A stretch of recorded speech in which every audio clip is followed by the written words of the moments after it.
নোয়াখালীর বিখ্যাত মরিচ কলা আজকে রেসিপি শেয়ার করতেছি। নোয়াখালীর বিখ্যাত মরিচ কলা যখন এখানে কাটতে মাছ নিচ্ছি, রুই মাছ নিচ্ছি, কাতলা মাছ নিচ্ছি, মরিচ কলার জন্য দেখেন হলুদ দিচ্ছি, কাঁচা মরিচ শুকনা মরিচের বেটে নিয়েছি, সরিষার তেলও দিয়ে দিচ্ছি। এখন সবগুলোর রসুন পেঁয়াজ কাঁচা মরিচ দিয়ে সুন্দর করে মেখে নিয়েছি।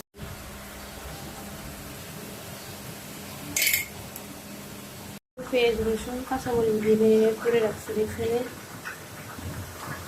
এখন মিষ্টি কুমড়া পাতার ভিতরে দিয়ে দিব।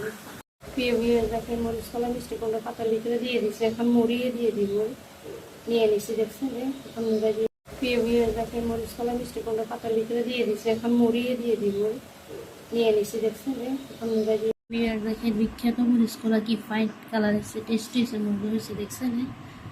ভাত খাচ্ছি এখন মরিচ কলা দিয়ে, খুবই মজা হয়েছে। দেখেন মাছগুলো সেরকম আছে।